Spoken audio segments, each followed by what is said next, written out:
Hey guys, it is me again, just as usual, putting up with a goofy computer. Today is Tuesday, March the 6th, makes it day 66 on our Daily Bread Project 2012. As always, guys, it's good to be here.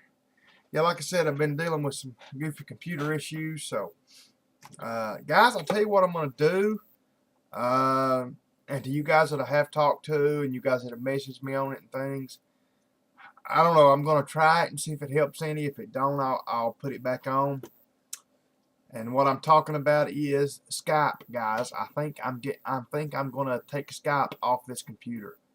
Because I'll just be honest about it, guys. I've heard so many people talking about how when they put Skype on their computer started acting goofy and doing different things. The boy at work down there on our laptop that we use down there, he put Skype on it so he could talk to his wife back and forth like during the day. And that's a brand new HP computer down there. 320 gig hard drive, good computer with no viruses or anything on it. And as soon as he put Skype on it, it started acting goofy, getting slow, not wanting to load pages. And his wife said that hers had done that. I've heard like 7 or 8 people say that their computers had acted funny once they put Skype on them. So he took the Skype back off our computer at work and it straightened it right up. So the reason I'm getting at that, I was sitting here a while ago. What was I doing? Oh, trying to place a ad on Craigslist from our camper and our Ramcharger that we're trying to sell. And all of a sudden it just popped up this bubble that said Skype on it, and it said some kind of error, something could not be, some kind of function could not be done or commanded or something. And it just went around and just, it crashed my Google Chrome. It crashed my browser while I was sitting there. I had about 3 videos pulled up I was going to watch. Was trying to place that ad on Craigslist. And it come up and told me that this something to do with Skype had a problem, and then it crashed my Google Chrome. So I started it back up and everything, and it's fine now. But that's just what I'm getting at. It's as many people as I've heard said that Skype made their computers act funny, and now that I've actually had it pop up and tell me that a Skype problem crashed my browser, I'm going to at least take Skype off of it and see if that helps. If it don't make any difference, if it still acts just as goofy, I'll put it back on. But anyway, I was just going to tell you guys that if you all of a sudden try to get a hold of me on Skype for the next few days, or send me a message and I don't reply to it or something, maybe I'll put it on my other computer over here. Maybe that one can handle it better or something. But maybe for one of these older computers that one at the garage, that's a brand new, up-to-date computer, and it acted funny with it. So anyway, I'm just going to let you guys know that I may be taking Skype off for a few days. So yeah. What else, guys? Oh, I need to talk to Darren for just a minute, which this is for all you guys, that. But Darren, brother, I think it's a good idea you and Andrew have got, some of these other people have had, about having a YouTube garage gang meet, maybe sometime next year, or the end of this year, or, if it takes a year or whatever. I think that's a good idea. I really do. And brother, whatever you all decide to do, I'll try to come.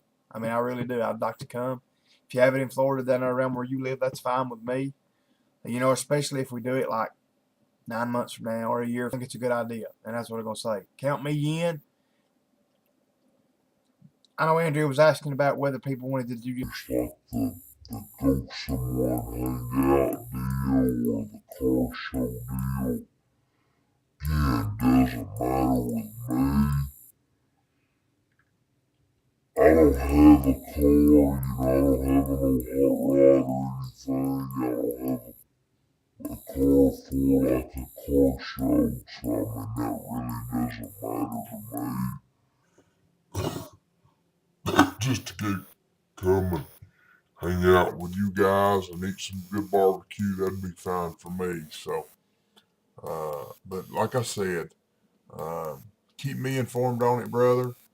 Uh, whatever you guys do, like I said, it's fine with me, and I will, I'll save my money up and try my dangest to be there. So I think that's a good idea.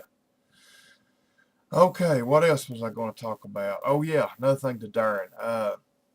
Darren, in your video today, you told me that you didn't want to lose a sale, so you told me to tell the guy, if he could cover the shipping and all that, then we can do that later.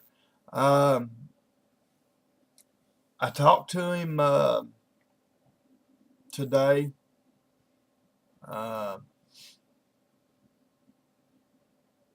Today. Talked to him today.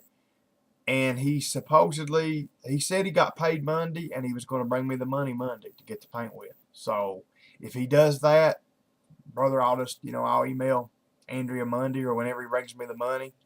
I think what I'm going to do, I've got a complete quart of reducer left from Mom's car and 3/4 of another quart. I've almost got 2 quarts of reducer left. So I think what I'm going to do is I'm going to let him just have that reducer. That way that'll be that, that's what, $30 you don't have to buy. $30 of the stuff you don't have to buy. So I'd rather spray the Matrix stuff because it stretches farther. The paint down here, the Sherwin-Williams stuff, what is it, the Fourth Dimension or something like that, or Dimension or something. They're cheaper paints what they sell down here, and they was a little bit cheaper on the paint. You all were cheaper on the clear, and they were cheaper on the base. So like I said, it came out basically the same. But their base is 2-to-1, and I'd rather have like a 1-to-1.5 or 1-to-1. That way it'll go farther. You can stretch it out a little further with that thinner. So anyway, like I said, if he brings me the money Monday, I'll go ahead and email Andrea and let her get stuff on the way. So I'm gonna, like I said, I'm 99% sure he's gonna do it. The only thing is, and like I said, this is kind of for all you guys. I talked to him while ago on the phone, and this may be a little bit of a sticking problem too, guys. I don't know. Like I said, I may not even do the car. He called me and we were talking about it, and he's like, well, he said, I don't know really when I'm gonna, be able to bring you the car. He's like, I use it to drive to work and stuff, and I know you don't want to do it on the weekend. And I sat there and thought a second. I said, no, brother.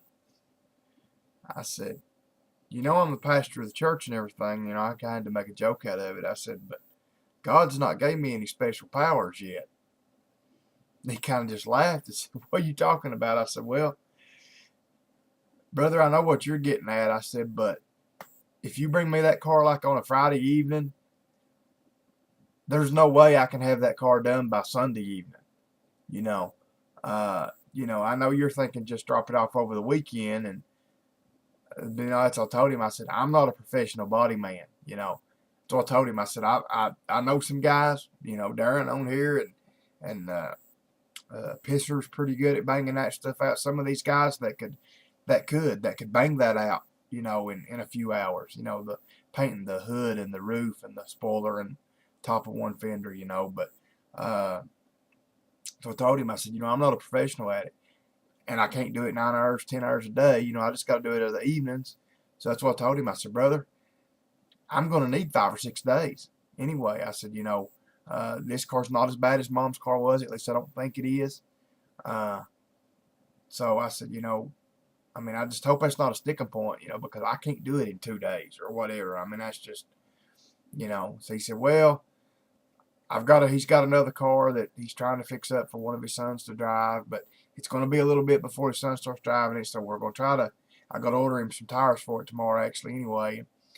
He's going to try to maybe drive it while he's got like 5 or 6 vehicles, but he's got kids, he's got a wife that works, and they all it's just hard for him to find a vehicle. But anyway, he's going to try to do that, and that's what I told him. I said, just straight up, I'll go ahead and tell you, I don't want you to get this thing out here and me and you have ill feelings over it, over this, because I can't do it in 2 days. That's what I told him, Uh, like I said, a lot of guys could, but I can't. So anyway, I just hope all that works out. And like I said, brother, I'll let you know. I'll email it if he brings me the money Monday. To be honest, I was hoping he could bring me like the car Monday and give me the money, and then that way I can order the paint. And that way, at least to give me a little bit of excuse, I can say, well, the paint's not going to be here for 3 days or 4 days or whatever. So, at least give me that long, that way. So, anyway, guys, like I said, y'all just pray for me on all that. Keep praying, guys. I got thinking the other night. It's funny where you get inspiration from, ain't it? RK Love Station went out during these bad storms we had last week. And again, guys, I want y'all to pray for all the people. There being right at 30 killed in Kentucky from the tornadoes. It's just in Kentucky, so, and they're not done counting yet. So, they've not found everybody. So pray for all these tornado victims. But anyway, RK Love Station went out when we had all these storms.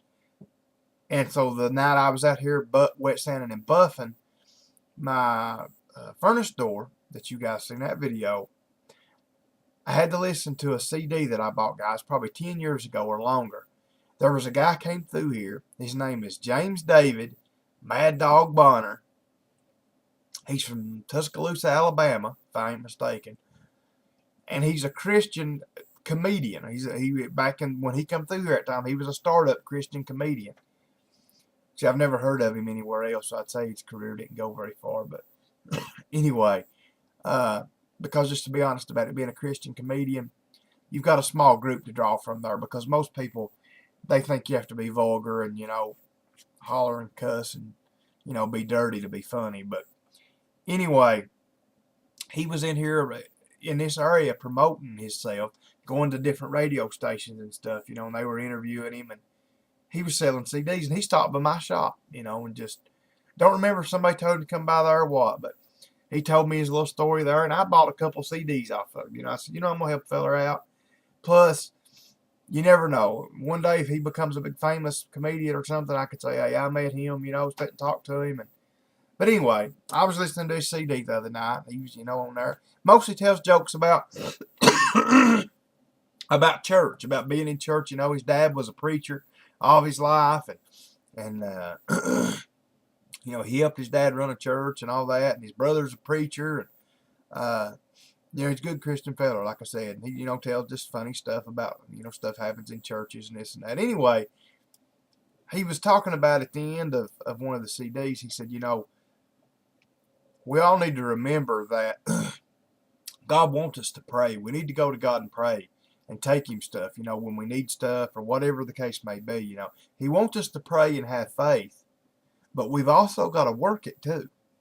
You've got to pray, you've got to take it to God, but God also wants us to step out there and do our part. Now he said, on the other hand, he said, you've got to have it both ways. He said, on the other hand, if you go out here and work yourself into the ground, work like a madman, but you're not praying and you don't have that faith, you're not laying it up on God, you're not going to get anywhere either. You've got to have it balanced, And that hit me. I got thinking about that. Just like with this, trying to sell this camper and this Ram Charger and this stuff, I have, guys, I've been taking it to God.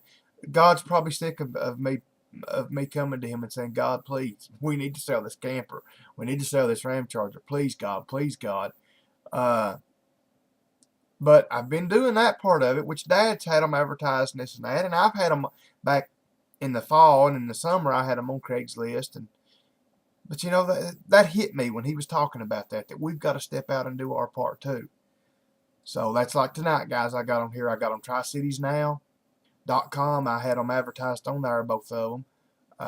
So I got them there and updated them. Lowered the price a little bit on them, updated them. Got on Craigslist, and I forgot about ads expiring in 45 days on Craigslist, so I got on there and I put both those ads back on. That's what I'm saying, guys. We've got to have faith that God can do it, but sometimes he wants us to step out and do our part too, and that can be in so many different situations. So anyway, guys, I know I've wasted a lot of time this season, or I guess not wasted, but I've spent a lot of time this evening already, so let's get to the important thing tonight, is, of course, that is the Word of God. So First Corinthians, sounding funny, 1 Corinthians chapter 11, verse 6. Here we go, guys. For if the woman be not covered, let her also be shorn. But if it be a shame for a woman to be shorn or shaven, let her be covered. For a man indeed ought not to cover his head, for as much as he is the image and glory of God, but the woman is the glory of the man. For the man is not of the woman, but the woman of the man. Neither was the man created for the woman, but the woman for the man. The guys, Paul's talking stuff here that a lot of people don't like, but he's basically he's talking about the order and the relationship that God has, that God has made, between man and woman. He did. He made man first. He made woman to be with man, to help man, but also to serve man. I mean, that's just the truth. That's not a popular idea nowadays, but that's the truth. For this cause ought the woman to have power on her head because of the angels. You see, Paul's not degrading women. He's lifting them up. Nevertheless, neither is the man without the woman, neither the woman without the man in the Lord. For as the woman is of the man, even so is the man also by the woman, but all things of God. I hope you guys are getting this. I mean, to me, it doesn't warrant much explanation, so that's the reason I'm just reading it. Judging yourselves, is it comely that a woman pray unto God uncovered? Doth not even nature itself teach you that if a man have long hair, it is a shame unto him? It's another thing, guys. Is God going to send you to hell over long hair? I would say not. But does it please God for a man to have real long hair? Probably not either. So, But if a woman have long hair, it is a glory to her, for her hair is given her for a covering. Same way with a woman.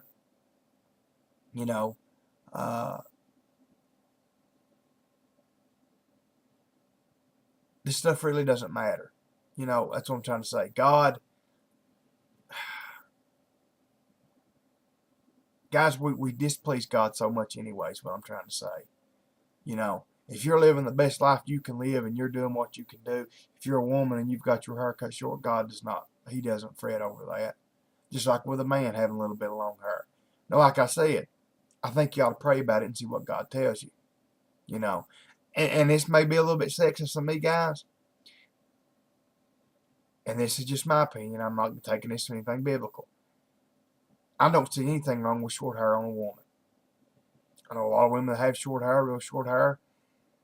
And I mean, as long as they're not trying to look like maybe where they can't have hair flying everywhere and it's easy to take care of and all that. But what I was getting to say, I don't see anything. I don't see anything wrong with short hair on a woman. But now, I do not like long hair on a man. Like I said, that's just kind of one of the things I guess it's the same for the goose as the gander, as they say, but, and you know what I mean. I mean, guys, I seen a little boy back, and this is the reason this stuff matters. This has been a few years ago. There was a guy and his wife come in our shop, and they had a little boy, and I'm not lying, guys, and he was a little boy. I mean, he was 4 or 5 years old, and his hair was down into here, hanging up over his eyes in the front, and then in the back, it was way down on his back. They already had this poor little boy. I mean, his hair was just, looked like the prettiest little girl in the world. He did. And I'll never forget, they walked in our shop, and Dad said something about, does she want some candy, or does she want to suck her or something? And I was like, he kind of took offense to it. He was like, that's not a girl, that's a boy. You could tell he kind of snubbed up on Dad, and I was like, oh, I'm sorry. But, I got to thinking when it was, I was like, yeah, buddy, you kind of got mad over that. You want to know how to keep that from happening? Have your boy's hair cut like a boy. If that boy grows up, when he grows up and he wants to keep his hair like that, that's fine. But you don't subject a little boy to that. To me, that's my opinion. He didn't have any choice. He's however being kept alone because of his parents. Like I said, guys, does this stuff matter in the realm of salvation? No, it doesn't. But we still need to try to please God. And that's what I'm saying. But if any man seem to be contentious, we have no such custom, neither the churches of God. Now, see, guys, let me read the Wesley commentary on that. We have no such custom here, nor any of the other churches of God. The several churches that were in the apostles' time had several customs in things that were not essential, and that under one, excuse me, guys, I'm having trouble reading this, and that under one and the same apostle, as circumstances in different places made it convenient. And in all things merely indifferent, the custom of each place was of sufficient weight to determine prudent and peaceable. Now, guys, getting back to what I was saying here, it says we have no customs here, nor any other churches of God. To me, that's what Paul's saying. He's saying this stuff really doesn't matter. You know, most of this stuff is customs anyway. That's the reason I was saying. Like I said, that's what I was trying to get at, guys. Now, I may not have made that clear. That's what I was trying to say. To me, and like I said, and I'm not just saying this to keep making anybody mad. To me, there's nothing wrong with having long hair on a man. I don't like it. I don't think you should force it like on a little boy, like I was just talking about and all that, because people are going to make fun. And I think a man should look like a man and a woman look like a woman. Like I said, I take more offense to the man part of it, because I think a woman can have short hair, actually pretty short hair, and still look feminine, still look like a woman. But now you get a guy with big, long, flowing hair down to his hind end. You know, like I said, I'm going to make people mad with that. That's my opinion. Does it matter when it comes to salvation? That's what I was going to get at. But when it comes to that stuff, guys, don't let what I said, am I going to say somebody with a guy with long hair can't be saved or won't be saved? No. Don't have anything to do with it. Don't have anything to do with it. Anyway, guys, I hope y'all got something from this tonight. As always, pray for me, pray for my family, pray for the business, guys. Just pray. I got a Malibu down there. I told you guys about it's driving me crazy. It's got an odd draw on it. I think the key switch is out of it. Well, you can press in on it and the radio will go off. The radio never cuts off on the car, ever. I mean, you can play it for 5 hours. And the Prindle, the park reverse neutral deal, it never goes out. And you can press in on the key switch and the radio will go out. The Prindle still doesn't go out. But I'm thinking something's wrong with that key switch, keeping all that on. So the kicker is the key switch for this car is like $175 for a key switch. So the woman's supposed to bought one this season or went to Virginia and bought one or something. I don't know. And just pray, guys, that, I don't do that. I don't guess on cars, but I've already got like 7 or 8 hours worth of diagnosing in this car. I can't find anything else wrong with it. So pray that fixes that car, guys. We've got a Jeep down there that we put an oil pump in a week or so ago. They brought it back today. It's got a little bit of an oil leak somewhere on it. So, guys, please pray for that. Pray that we can fix it, without having to eat the job, without having to take it plumb back apart and buy a new gasket and all that. I don't know what's wrong with it, but pray for all that, guys. Pray for my church, guys. My church is really, it does. And to be honest, guys, I about hate to say this because I know the demons are running around listening and they're going to start attacking, but I rebuke them in the name of Jesus Christ is all I can say.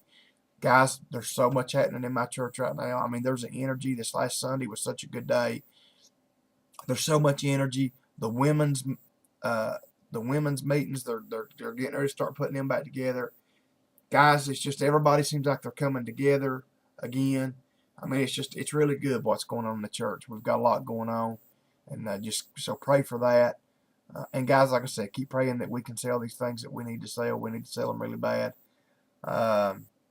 So I guess that's about it. So like I said, guys, love you all. I'm going to try to answer the comments either tonight or tomorrow to my furnace door vid. I know I've still not done that. So thank you guys for being patient with me. Having patience. Being patient. So anyway, guys, thank y'all for being here. I love you all. Good Lord willing, I'll be here tomorrow night. Until I see you again. Good night. God bless.